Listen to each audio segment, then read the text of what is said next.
देश में इस समय माहौल गमगीन है, क्योंकि जम्मू कश्मीर के अनंतनाग में हमारे देश के लाल शहीद हो गए। पूरा देश इस समय रो रहा है, क्योंकि जिस तरह से ये आतंकी कायरता से अंजाम देते हैं, उससे हर किसी का खून खौल जाता है। पूरे देश में इस समय मातम की लहर है, क्योंकि मरने वाले सभी शादीशुदा थे। देश के लिए 4 जवानों ने बलिदान दिया, जिसमें 19 राष्ट्रीय राइफल यूनिट के कमांडिंग अफसर colonel Manpreet Singh, company commander major Ashish Dhonchak और जम्मू कश्मीर पुलिस के डीएसपी हुमायूं मुजम्मिल भट्ट शामिल थे। इनको राजकीय सम्मान के साथ आखिरी विदाई दी गई। तो वहीं अब इनके परिवार को क्या क्या मिलेगा, आइए जानते हैं। वैसे आमतौर पर देश के लिए कोई भी जवान जब शहीद होता है या फिर अपने बलिदान देता है, तो उसकी भरपाई कोई नहीं कर सकता। लेकिन शहीद हुए जवानों को सम्मान और उनके परिवार की हर संभव मदद और सहायता करना देश का फर्ज होता है। सबसे पहले आपको बता दें कि जवानों के शहीद होने के बाद उनकी राजकीय सम्मान से अंत्येष्टि की जाती है। इसी को उनकी अंतिम विदाई कहते हैं।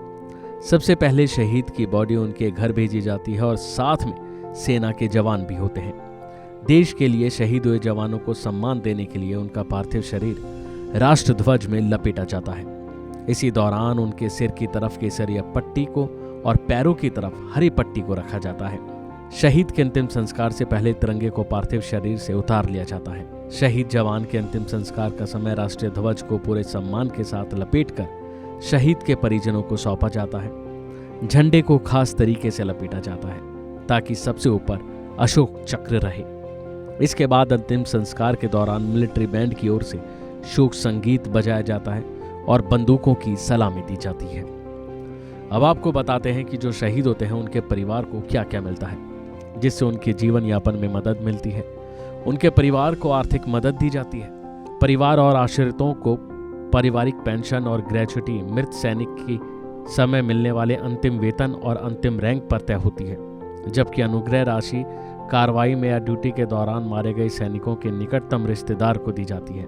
तो वहीं उनको मुआवजे के तौर पर भी 25 से 45 लाख रुपए तक मिलते हैं। इसके अलावा शहीद सैनिकों के परिवार को भी कई सुविधाएं दी जाती हैं, जैसे बच्चों की शिक्षा, स्वास्थ्य और अन्य सुविधाओं में रियायत दी जाती है।